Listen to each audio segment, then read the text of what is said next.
Some people spend years imagining a completely different life, yet never move toward it. They talk about the business they'll start, the body they'll build, the habits they'll change, the person they're going to become someday. And strangely, many of these people are not lazy at all. They think about success constantly, which raises an uncomfortable question. Why do intelligent, ambitious people sometimes stay stuck in the exact same life for years, despite desperately wanting change? Because the psychology of people who dream big but do nothing usually has very little to do with laziness. In many cases, the dream itself becomes addictive.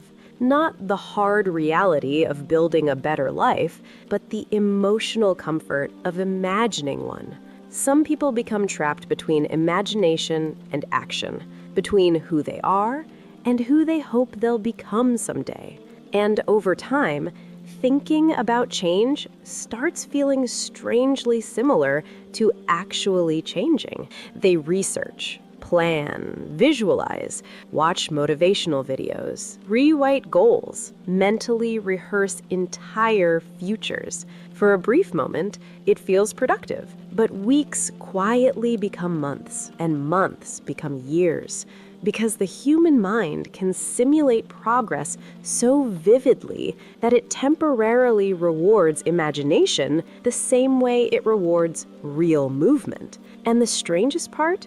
Many people who never begin feel mentally exhausted all the time, not because they've done too much, but because they've spent years carrying the emotional weight of a future that never arrived. The addiction to imagining success. There's something strangely comforting about imagining a future where your life finally comes together. The successful version of you, the confident version, the disciplined version, the version people finally admire, respect, notice. And for a few moments, the brain responds to those fantasies almost as if they're real. That's why dreaming can become psychologically addictive, because imagining success creates emotional relief without requiring real-world risk. A person can spend hours thinking about the life they could build someday and temporarily escape the frustration of the life they're currently living. The mind starts feeding on possibility, not progress, possibility.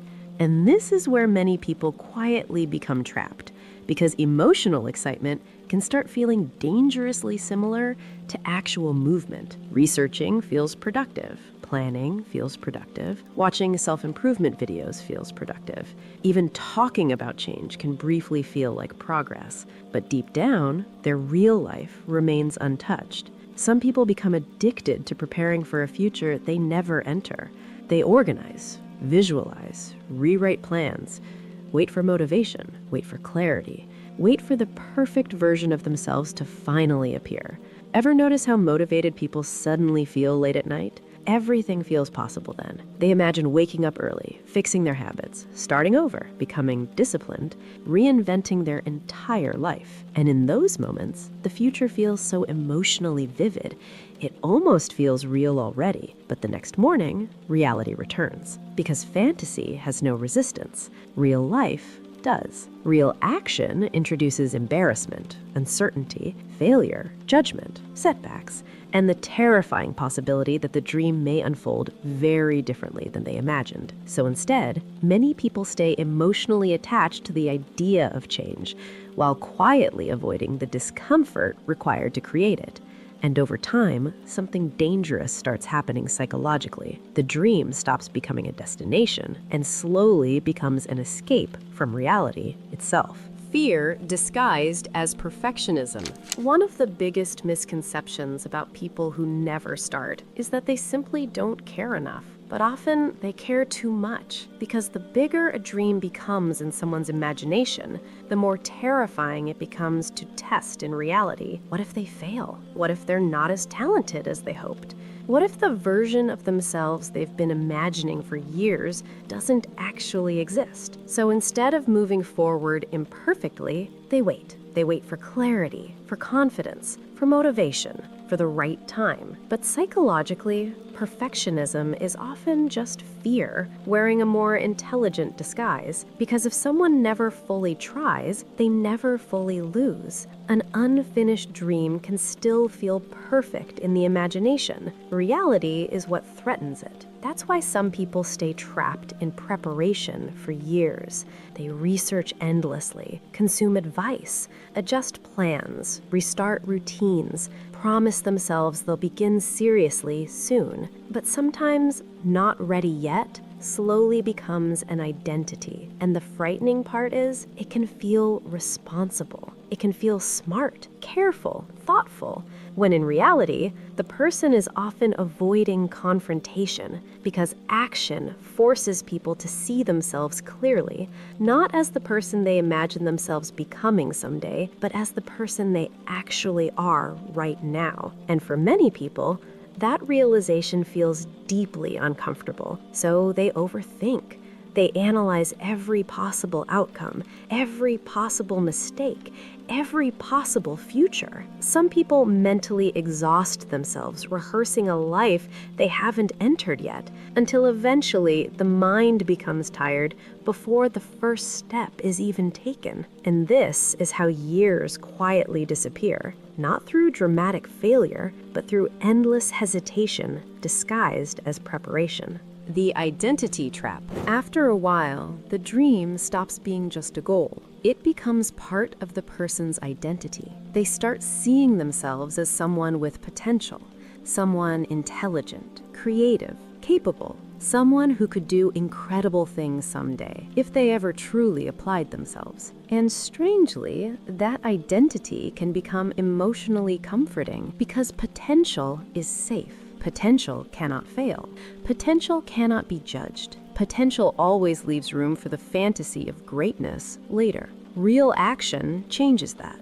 The moment someone fully commits, the dream becomes measurable. Suddenly, there are results, mistakes, delays, visible effort, visible limitations, and sometimes reality looks far more ordinary than the fantasy they carried in their head for years. Some people would rather protect the fantasy of greatness than confront the reality of being a beginner. So instead, they remain permanently about to begin. And the longer this continues, the more painful it becomes internally, because deep down, people know when they're abandoning themselves. Every broken promise to yourself leaves a psychological mark. A person says they'll start tomorrow, then doesn't. They promise themselves this year will be different, then repeat the same patterns again. Eventually, the mind stops trusting its own words, and once self-trust begins collapsing, even simple goals start feeling emotionally heavy, because nothing destroys confidence more silently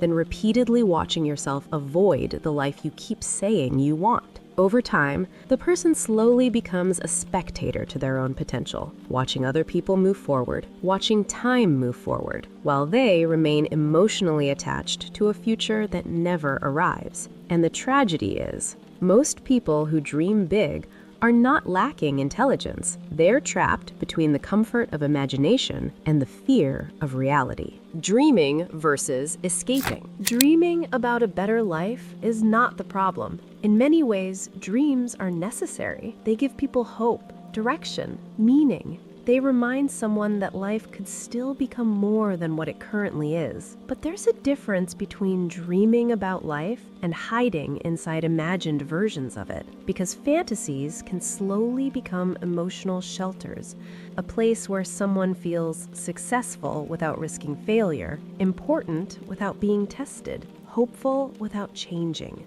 a place where they feel movement without actually moving. And the longer someone stays there, the harder reality becomes to face, because eventually the mind adapts to imagination instead of action. The person keeps waiting to feel ready, ready to begin, ready to change, ready to finally become who they've spent years imagining. But readiness rarely arrives first, and some people spend so much time mentally preparing for life, they never fully enter it. That's the real tragedy. Not failing, not struggling, not looking foolish, but watching years disappear while remaining emotionally loyal to a future that only exists in the imagination. Because eventually, something painful happens. The life someone imagines in private begins colliding with the life they actually live every day, and the gap between those two versions becomes impossible to ignore. At some point,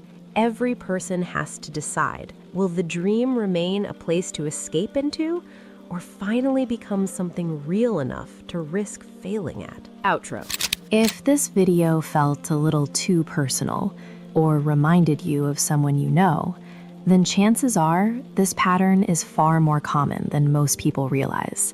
Sometimes the biggest obstacle in someone's life isn't lack of intelligence, talent, or opportunity, but the quiet habit of living inside imagined futures instead of uncomfortable reality. And recognizing that pattern may be the first real step toward changing it. If you enjoy exploring the deeper psychology behind human behavior, identity, self-sabotage, and the hidden patterns that shape people's lives, you can subscribe for more videos like this. And I'm genuinely curious what you think. Do dreams push people toward growth, or can they slowly become a place people escape into instead? Because sometimes the distance between the life a person imagines and the life they actually live quietly becomes the story of their entire life.